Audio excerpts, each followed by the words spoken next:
Hello my dear student and dear friend. आज का अपना क्लास रहेगा प्रकाश, जिसको इंग्लिश में लाइट बोलते हैं। आज हम लाइट के बारे में पूरा डीपली चर्चा करते हैं, जिसमें आपको लाइट की प्रॉपर्टी, लाइट के बारे में हम बताएंगे और आप सब क्लास को निरंतर और कंटिन्यू देखते रहिए, जिससे आपको इस जितने भी क्लास में जो भी सब्जेक्ट पढ़ाए जा रही हैं बहुत ही अच्छे और आपको हेल्पफुल रहेंगे। आपको सभी कठिनाइयों को, हर एक जो भी टॉपिक है उस टॉपिक से जितनी भी कठिनाइयां होगी, उम्मीद है इस क्लास से आपको मतलब कि सब ठीक हो जाएगा, कोई भी दिक्कत नहीं होगी।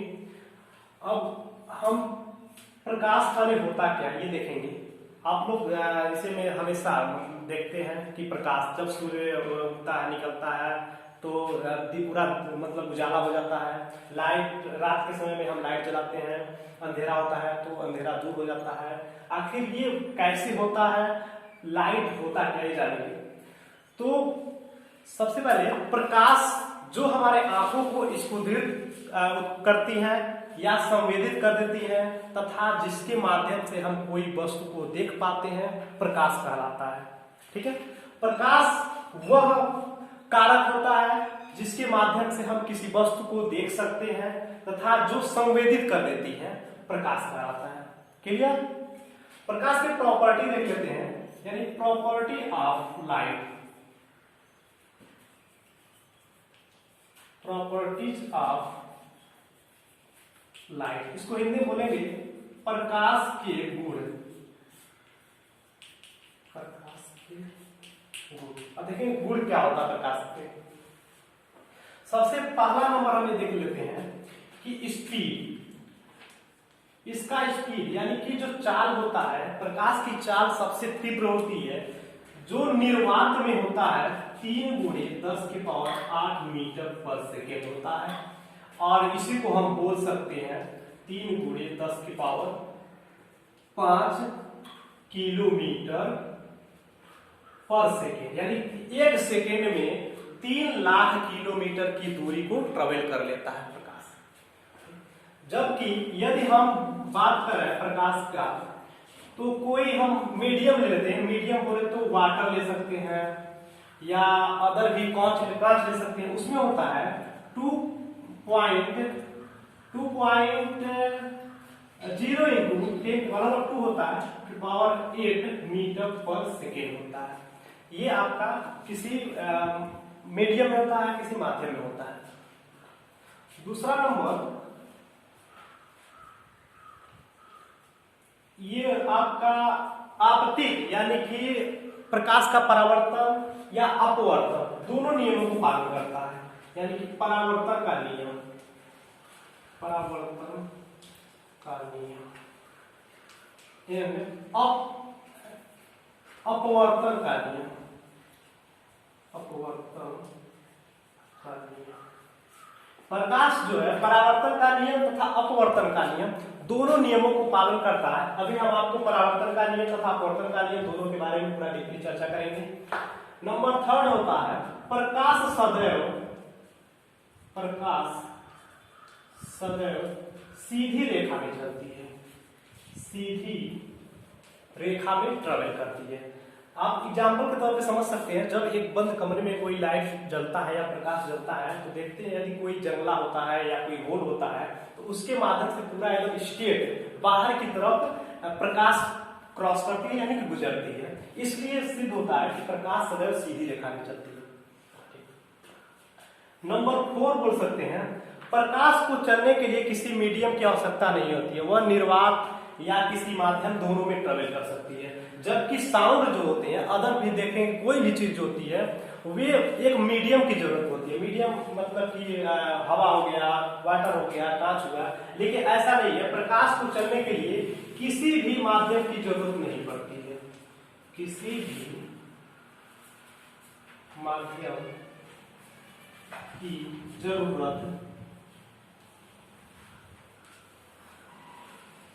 नहीं पड़ती है। ठीक है, प्रकाश के 4 गुण देख लेते हैं। स्पीड जो इसका स्पीड होता है बहुत तीव्र होता है, 3 × 10⁸ मीटर पर सेकंड होता है। और प्रकाश जो है तो परावर्तन का नियम तथा अपवर्तन का नियम दोनों को फॉलो करता है। प्रकाश सदैव सीधी रेखा में चलती है। प्रकाश किसी भी माध्यम की जरूरत नहीं पड़ती है, वे मतलब कि कोई भी माध्यम में वो चला जा सकता है। और आते हैं प्रकाश का परावर्तन का नियम। सबसे पहले देखते हैं परावर्तन का नियम होता क्या है। परावर्तन का नियम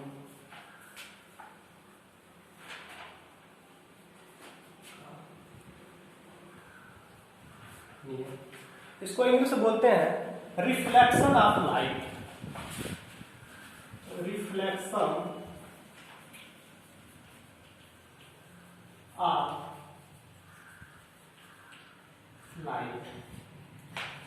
जब प्रकाश किसी चिकने या समतल पे पड़ता है तो वह उस समतल से और प्रकाश के बीच में जितने एंगल का कोण बनेगा या उसका परपेंडिकुलर हम देखे हैं, तो जैसे एग्जाम्पल हम बता दें आपको, ये हुआ एक कोई प्लेन हुआ, समतल हुआ, एक कांच हुआ।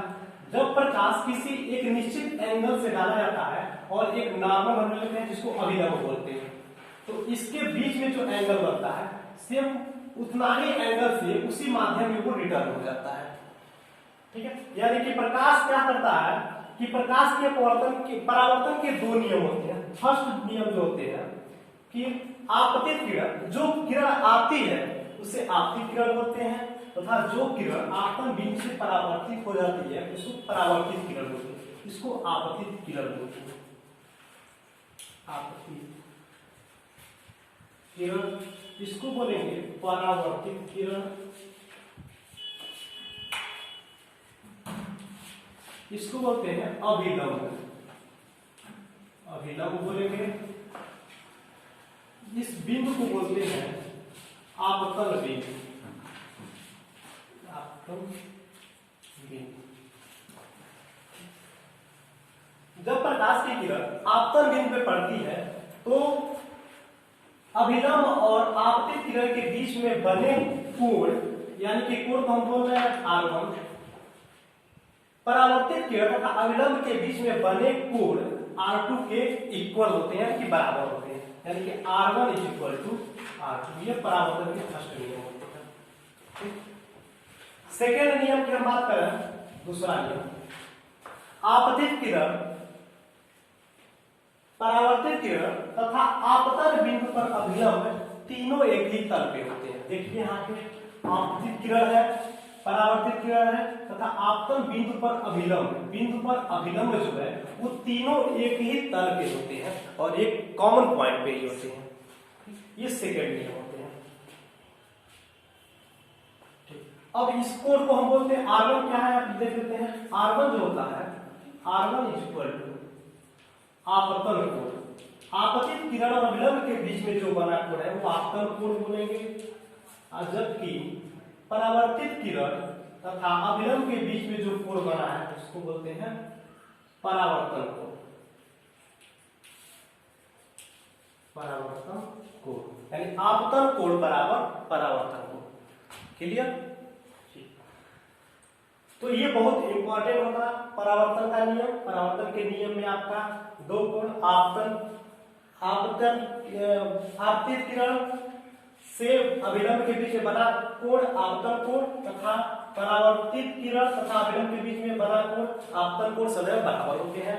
दूसरा होते हैं आपतित किरण तथा परावर्तित किरण आपतन बिंदु पर अभिलंब तीनों एक ही तल पर होते हैं।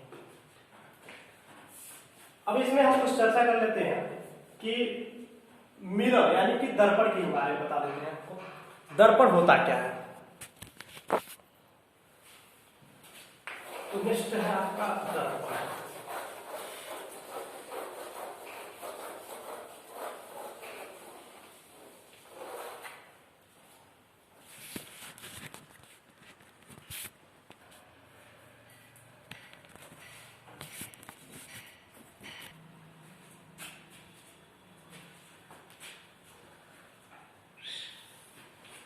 दर्पण किसी गोली पृष्ठीय गोली या गोली दर्पण का एक कटा हुआ भाग होता है जिसे कलई करके या पेंट करके उसे दो दर्पणों में हम चेंज कर सकते हैं। जैसे कि हम बोल सकते हैं ये गोली दर्पण हो गया, इसको गोली कांच का गोला भाग होता है, इसको हम काट देते हैं किसी भाग से।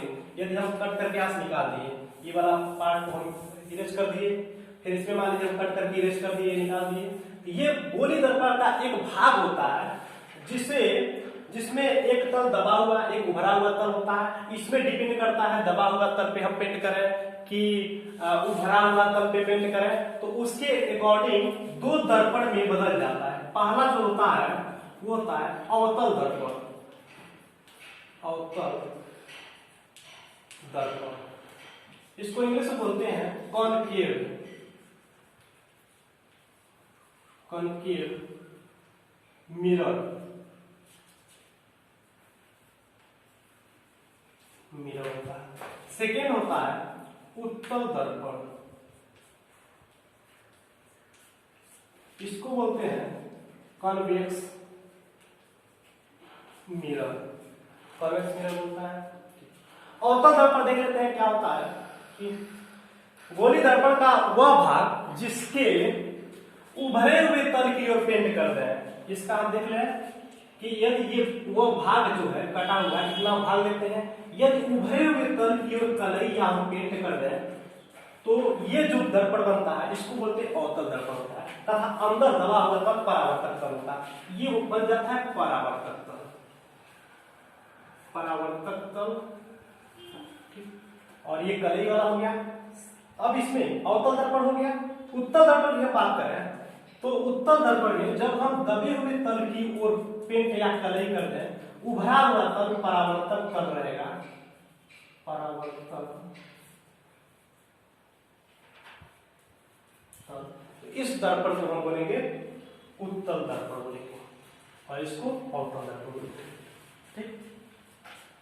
दर्पण किसी गोलीय कांच का एक भाग होता है जिसे उस भाग को हम कट करके या काट करके निकाल लिया जाता है। तत्पश्चात उसको हम कलई या पेंट के द्वारा अवतल दर्पण के दो भागों में हम डिवाइड कर लेते हैं। और पेंट की हम बात करते हैं परावर्तक तल यदि दबे हुए तल पे होते हैं तो अवतल कहलाते हैं, जब परावर्तक तल उभरे हुए तल पे होते हैं तो उत्तल दर्पण कहलाते हैं। ठीक। अब इसमें होता है, हालांकि ये पता है आपको कि ये गोला का एक भाग है, इसमें भी त्रिज्या हो गया, फोकस दूरी होगा, द्वारक होते हैं। तो अब इसमें हम फिर चर्चा करते हैं आपसे नेक्स्ट क्लास में पूरा अच्छे से, और इसके बारे में त्रिज्या के बारे में बता, त्रिज्या होती है, गोलीय दर्पण का फोकस दूरी होता है और भी होता है। तो चलिए हम फिर मिलते हैं आपसे नेक्स्ट क्लास में। थैंक यू, धन्यवाद।